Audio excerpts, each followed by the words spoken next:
So as was suggested, this particular session is titled How to Stay Afloat in a Sea of Insights.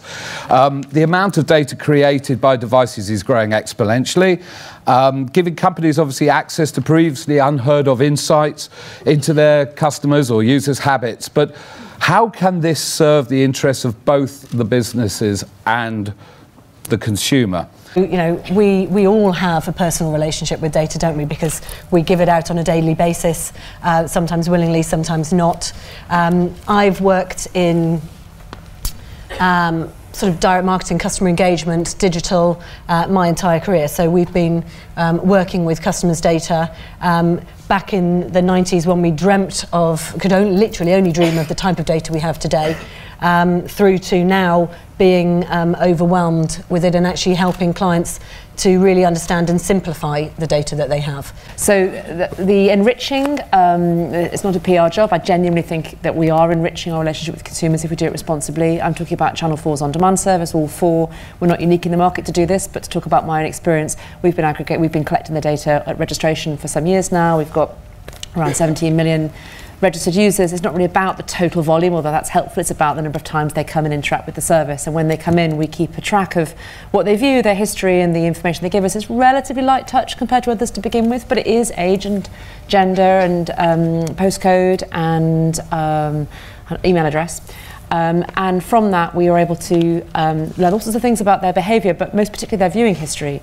And so as a result, to get to the enrichment bit, what we're now doing, and you may have heard some Channel 4 colleagues talk about this elsewhere, we're segmenting our audience not by their gender or their age or their location, but by their taste. Well, I think when we think about data and advertising, a lot of it comes back to the individual user's demographics. You know, what is this type of person?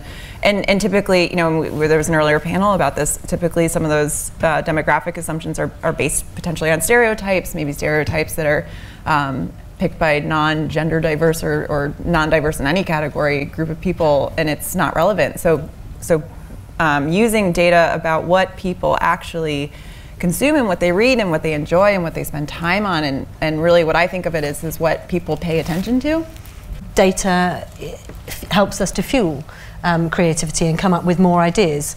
You know, we all met Graham, and actually Graham came out of data about what happens to victims of car crashes, right? And therefore how your physiology might need to change.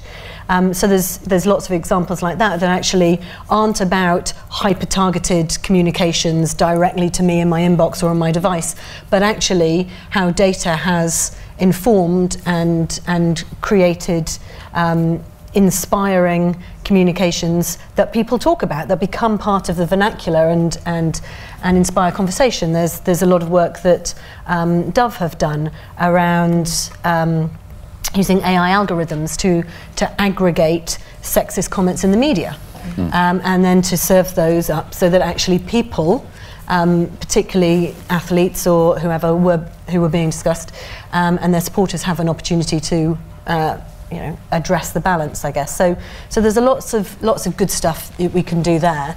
The need to personalise from a brand's perspective to create communications that customers find more relevant to them and therefore engage with.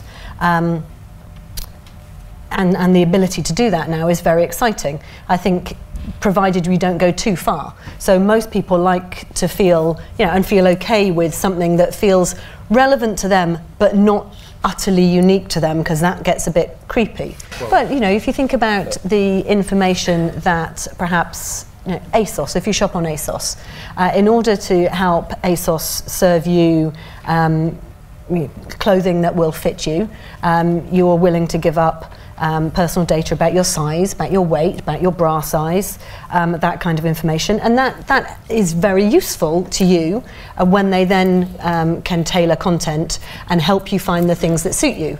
You would not like to see, you know, 34B chasing you around the internet when you're you know, surfing something else. So you know, it is again about making sure that we use the data that we have appropriately. Well, and confidence is a good word, because I think trust is really important. There's a I will give you a bad example, actually, which is, but there's an equation that I think, I think it came from McKinsey, but we use it occasionally around value exchange. So the number one conversation should be around what is the value exchange in terms of what are we going to give back to the customer in exchange for them giving us this information. And I think the McKinsey equation is that value to the customer is a combination of kind of relevance and timeliness divided by a loss of privacy. But actually, that's one part of the equation. The other part of the equation is trust. And actually how much I trust an organisation really makes a difference to how much I am prepared to give them, and therefore, and how much the loss of privacy worries me. There's two sides to the whole GDPR promise, isn't there? There's one which is businesses will be more responsible with their use of your data.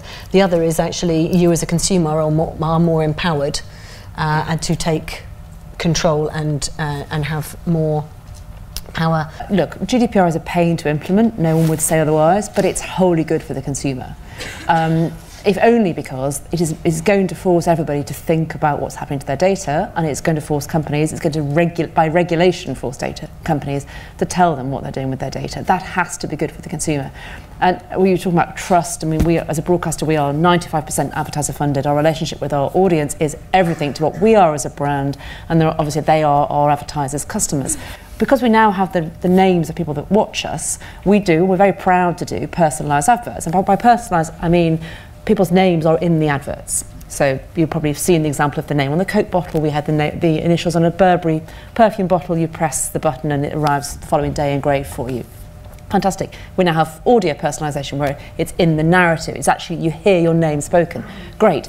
But how many times do you let that happen in a consumption on the All4 service before people are freaked out by it? How do you surprise and delight versus make you feel that someone is sitting on your shoulder really in your life?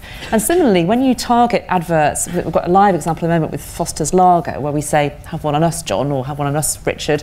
That may not be somebody that consumes alcohol. So what we've actually done is we've given people an ability in that live example to opt out of a personalised version of that ad if it's inappropriate for them. I think if more people opt out of things, potentially the better. Because what you end up with is smaller audiences, but audiences who are actually interested in what it is that you have to talk about. And I think that at the end of the day, it has to be about the customer, and you've got to be about creating value exchanges that are that are things that the customer wants, whether that is early access to things, whether it's offers, whether it is simplification, whatever the value exchange is, it has to be in the customer's interest. And if that is of interest to 5 people, but those 5 people are the 5 people that matter, that's great. And if the other 2,500 have opted out, then so be it. I think it forces us to work harder to make sure that we are creating content in all shapes and sizes that is relevant, that is interesting, that is useful. It isn't just about viewer data and external data, it's about data per se, it's about third-party suppliers, it's about our staff, it's every possible touch point with data. So we have a sort of corporate governance system, as you would expect. We have appointed what we're calling data champions across the whole organisation. So every single team has a data champion who we've trained in GDPR so that they're thinking with a very particular focus on their particular area. We have training throughout the organisation. We've updated all our privacy policies. We've audited all our third-party suppliers. Some of this is in the past tense, some of this is in the present tense. We have a roadmap to change our systems, to collect data, and to how to change our data retention policies, etc., etc. In terms of external comms, I think it's just worth quickly talking about that because we're all united by what we have to do. This is not a competitive thing within industries. The clearer this is to consumers, the easier it will be to implement. So we're working with our peers to think about how we best communicate it. We're comparing notes about what we're all doing. I mean, it's actually rather cosy because we're all grappling with the same thing, and we don't want, as a marketing platform, alongside other equivalent marketing platforms, we don't want to confuse the consumer by nuanced different messages. It brings the user experience into the conversation, which I think in digital actually has been maybe not on the minds of publishers as much as it should be. So, one example is with apps, right? Where if something pops up at you and says, "Give me access to your camera," what do? No. Yeah, right. Of course not. That's creepy. But if you're in a news app and it says, or an app that has like a tie-in with a marketing platform, and it says, you know, would you like to be one of our awesome user-generated content influencers? And you say yes, and it says, okay, give us, you know, access to your camera. Then what do? You say yes, right? So I think that's how I think about it. It is a two-step process, but getting people excited with it, getting people to understand it, and thinking about it from a design perspective. And not taking people for fools anymore. Let's be honest and transparent.